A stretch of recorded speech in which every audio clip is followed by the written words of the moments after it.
السلام علیکم ورحمۃ اللہ وبرکاتہ۔ برادران اسلام، سامعین و ناظرین، الحمدللہ ہم مسلمان ہیں اور ہم نے اپنی زندگی اللہ رب العالمین کی رضا کے مطابق گزارنا ہے۔ جب ہماری چاہت اللہ کی رضا کے مطابق ہوگی تو یہ زندگی پرسکون گزرے گی اور آنے والی زندگی بھی کامیاب ہے۔ بعض دفعہ ہم کچھ اعمال میں ایسے حد سے بڑھ جاتے ہیں کہ وہ اعمال پھر ناشکری میں آ جاتے ہیں۔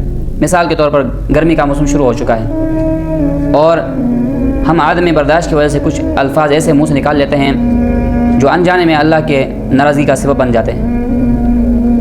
اور ہر شخص کوشش کرتا ہے کہ گرمی کی تپش سے بچنے کے لیے اور اپنے جسم کو راحت پہنچانے کے لیے ہر لمحہ کوشش کرتا ہے۔ کہیں تھوڑا سا سایہ مل گیا تو آرام اور راحت کے لیے ٹھہر گیا، کہیں شدت کی پیاس محسوس ہوئی تو ٹھنڈے پانی کا انتظام کر لیتا ہے۔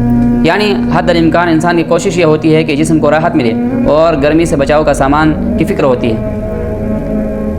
اب ہم نے یہ کبھی سوچا ہے کہ یہ جو چند ماہ کی گرمی ہوتی ہے اور یہ گرمی ہمارے برداشت سے باہر ہو جاتی ہے اور حد الامکان ہم کوشش کرتے ہیں کہ اس سے بچاؤ کی تمام تدابیر کو اختیار میں لائیں، لیکن کبھی ہم نے یہ سوچا ہے کہ جب ہم اللہ کی ناراضگی میں جب زندگی گزار رہے ہیں اور یہاں سے جانے کے بعد جو نہ ختم ہونے والی زندگی ہے، وہاں کی گرمی اور وہاں کی محشر کی سختیوں کے بارے میں ہم نے کبھی سوچا ہے؟ یہ گرمی ہمیں ان سختیوں کی یاد دلاتی ہے کہ یہ تو چند ماہ کی گرمی اور چند ماہ کی جو آزمائش ہوتی ہے، یہ ہمیں یاد دلاتی ہے کہ ایک زندگی آنے والی ہے، وہاں کی سختیاں اس سے بڑی ہیں۔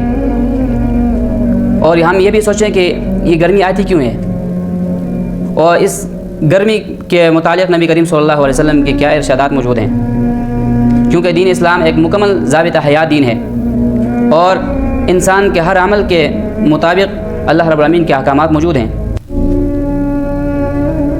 ہم دنیا میں دیکھتے ہیں کہ کچھ چیزیں ایسے ہوتی ہیں کہ کچھ ظاہری اسباب ہوتے ہیں اور کچھ باطنی اسباب ہوتے ہیں۔ ظاہری اسباب کو تو ہم جانتے ہیں اور سمجھتے بھی ہیں، لیکن کچھ باطنی اسباب ہوتے ہیں ان تک ہماری رسائی ممکن نہیں ہوتی ہے۔ اب گرمی کیوں آتی ہے؟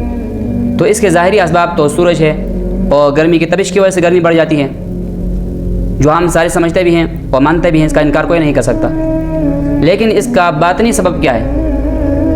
تو اللہ کے نبی صلی اللہ علیہ وسلم فرمایا، اور باطنی اسباب کی طرف اشارہ انبیاء علیہ السلام ہی کرتے ہیں، عام انسانوں کی رسائی ممکن نہیں ہوتی ہے۔ آپ صلی اللہ علیہ وسلم نے گرمی کے متعلق ارشاد فرمایا کہ یہ آتش جہنم کی تپش کی وجہ سے گرمی دنیا میں بڑھ جاتی ہے، اور فرمایا کہ جہنم نے اللہ رب العالمین کے حضور میں عرض کیا کہ اللہ، میرے بعض حصے نے بعض حصے کو جلا لیا ہے۔ تو اللہ تبارک و تعالیٰ نے جہنم کو 2 سانسوں کی لینے کی اجازت دے دی اور فرمایا کہ ایک سانس جاڑے میں لو یعنی سردی میں اور ایک سانس گرمی میں لو۔ تو ہم سردی کے موسم میں جو ٹھنڈی سردی ہم محسوس کرتے ہیں اور سب سے زیادہ ٹھنڈک جو ہم محسوس کرتے ہیں، اور گرمی کے موسم میں جو تپش محسوس کرتے ہیں، یہ انہی کا سبب ہے۔ اور باطنی سبب یہ ہے کہ آپ صلی اللہ علیہ وسلم فرمایا کہ یہ جہنم اور آتش دوزخ کی وجہ سے گرمی ہم محسوس کرتے ہیں۔ تو اللہ تبارک و تعالیٰ سے دعا ہے کہ ہمیں ہر لمحہ اللہ رب العالمین اپنی رضا میں راضی رہنے کی توفیق عطا فرمائے۔ وما علینا الا البلاغ المبین۔